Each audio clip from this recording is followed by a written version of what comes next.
राधे राधे। फाल्गुन मास के कृष्ण पक्ष की चतुर्थी तिथि को संकष्टी चतुर्थी व्रत किया जाता है। इस वर्ष यह व्रत 5 फरवरी 2026 दिन गुरुवार को है। यह व्रत भगवान गणेश को समर्पित है। इस व्रत में दिन में गणेश जी की पूजा करके रात को चंद्रमा को अर्घ देकर भोजन किया जाता है। इस व्रत को करने से सारे संकट और दुखों का नाश होता है व सभी मनोकामनाएं पूरी होती है। संकष्टी व्रत कथा। एक समय की बात है कि विष्णु भगवान का विवाह लक्ष्मी जी के साथ निश्चित हो गया। विवाह की तैयारी होने लगी। सभी देवताओं को निमंत्रण भेजे गए, परंतु गणेश जी को निमंत्रण नहीं दिया। कारण जो भी रहा हो, अब भगवान विष्णु की बारात जाने का समय आ गया। सभी देवता अपनी पत्नियों के साथ विवाह समारोह में आए। उन सब ने देखा कि गणेश जी कहीं दिखाई नहीं दे रहे हैं। तब वे आपस में चर्चा करने लगे कि क्या गणेश जी को न्योता नहीं आया गया है या स्वयं गणेश जी ही नहीं आए हैं। सभी को इस बात पर आश्चर्य होने लगा। तभी सबने विचार किया कि विष्णु भगवान से ही इसका कारण पूछा जाए। विष्णु भगवान से पूछने पर उन्होंने कहा कि हमने गणेश जी के पिता भोलेनाथ महादेव को न्योता भेजा है। यदि गणेश जी अपने पिता के साथ आना चाहते हो तो आ जाते। अलग से न्योता देने की कोई आवश्यकता भी नहीं थी। दूसरी बात यह है कि उनको 1.25 मन मूंग, 1.25 मन चावल, 1.25 मन घी और 1.25 मन लड्डू का भोजन दिन भर में चाहिए। यदि गणेश जी नहीं आएंगे तो कोई बात नहीं, दूसरे के घर जाकर इतना सारा खाना पीना अच्छा भी नहीं लगता। इतनी वार्ता कर ही रहे थे कि किसी ने एक सुझाव दिया, यदि गणेश जी आ भी जाएं तो उनको द्वारपाल बनाकर बैठा देंगे कि आप घर की याद रखना।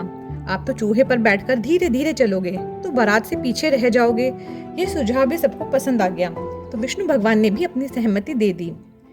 होना क्या था कि इतने में गणेश जी वहां आ पहुंचे और उन्हें समझा बुझाकर घर की रखवाली करने बैठा दिया। बारात चल दी। तब नारद जी ने देखा कि गणेश जी तो दरवाजे पर ही बैठे हुए हैं, तो वे गणेश जी के पास गए और रुकने का कारण पूछा। गणेश जी कहने लगे कि विष्णु भगवान ने मेरा बहुत अपमान किया है। नारद जी ने कहा कि आप अपनी मूषक सेना को आगे भेज दें तो वह रास्ता खोद देगी, जिससे उनके वाहन धरती में धंस जाएंगे। तब आपको सम्मान पूर्वक बुलाना पड़ेगा। अब तो गणेश जी ने अपनी मूषक सेना जल्दी से आगे भेज दी और सेना ने जमीन पोली कर दी। जब बारात वहां से निकली तो रथों के पहिए धरती में धंस गए।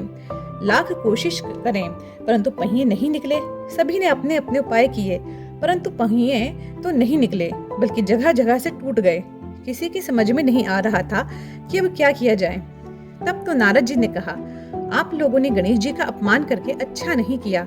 यदि उन्हें मनाकर लाया जाए तो आपका कार्य सिद्ध हो सकता है और यह संकट टल सकता है।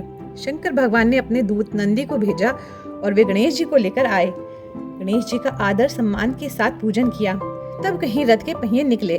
अब रथ के पहिए निकल तो गए, परंतु वे टूट फूट गए तो उन्हें सुधारे कौन। पास के खेत में खाती काम कर रहा था, उसे बुलाया गया। खाती अपना कार्य करने के पहले श्री गणेशाय नमः कहकर गणेश जी की वंदना मन ही मन करने लगा।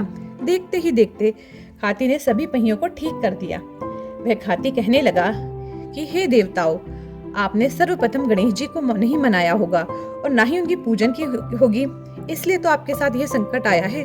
हम तो मूर्ख अज्ञानी हैं, फिर भी पहले गणेश जी को पूजते हैं, उनका ध्यान करते हैं।